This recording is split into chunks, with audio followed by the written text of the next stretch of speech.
Bonjour à tous, aujourd'hui on se retrouve pour la présentation d'armes. Donc pour les Rizzini BR460, qui est le modèle de fusil avec lequel je tire. Je vais être accompagnée aujourd'hui de Jérôme qui est mon père, qui viendra après. D'abord je vais vous raconter l'histoire de Rizzini. Donc Rizzini, officiellement il a créé sa petite entreprise en 1966. Qui a ensuite créé des pièces pour armes pour certaines autres marques. Et en 1970, il a créé sa toute première arme. À partir de là, il a commencé à vendre ses armes, que ce soit en Italie ou à l'étranger.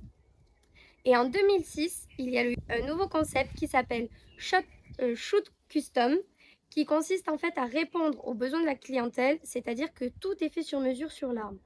Et c'est pour répondre donc au client s'il veut une bascule gravée, s'il veut des canons de telle longueur, la crosse d'une telle forme, voilà.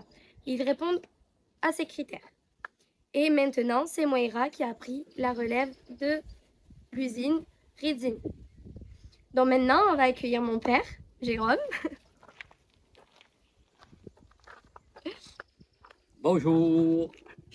Voilà, donc tu es aujourd'hui avec nous pour pouvoir présenter les armes Rizzini. Oui. Parce que tu es commercial donc, de la boîte Tunette Rizzini, Oui. c'est ça? Oui. Donc tu vas nous expliquer plus en détail parce que je connais un petit peu, mais je préfère pas m'avancer sur certains points. Oui. D'accord? Ok. Je repars. Ben non, tu reviens. Mais ça, on le coupera, t'aurais dû me dire. Reviens. Bonjour à tous.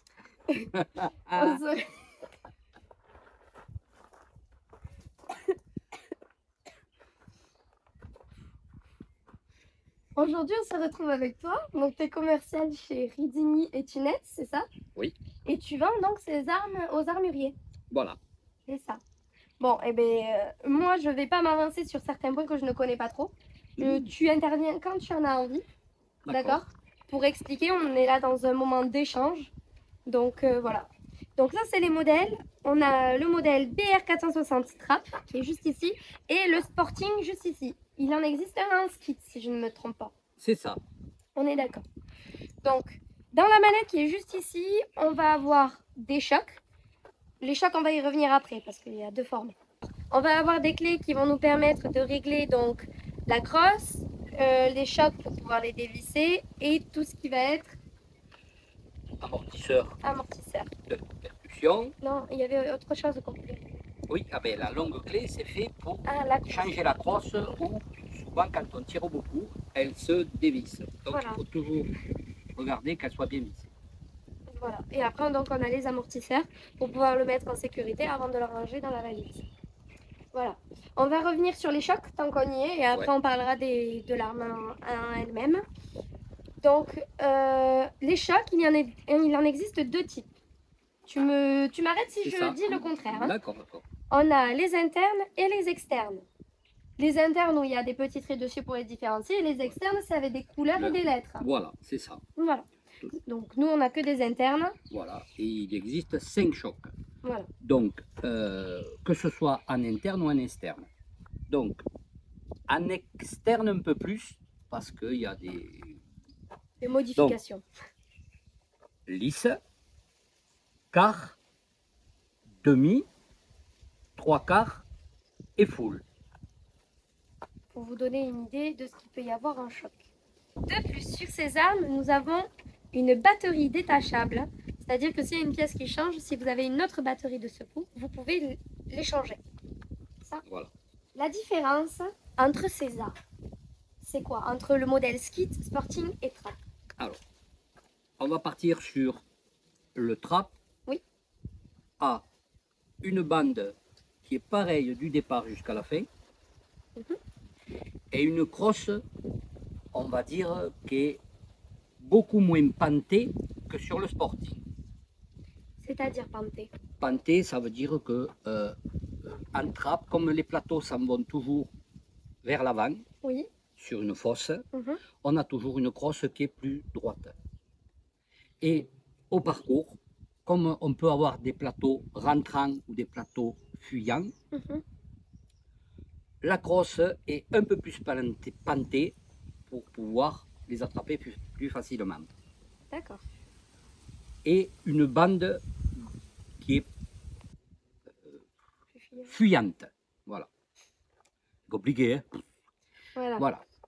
Après, le reste, c'est à petit peu près pareil, sauf le devant qui est plus fin sur un Sporting que sur un Trap.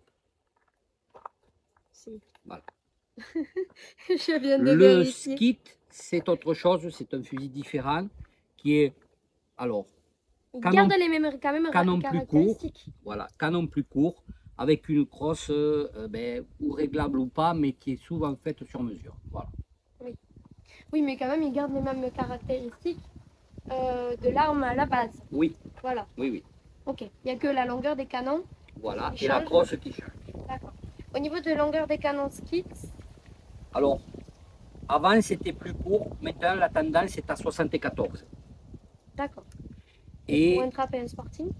Et Trap et sportif, c'est 76,81 pour les deux. Okay. Voilà. D'accord, très bien.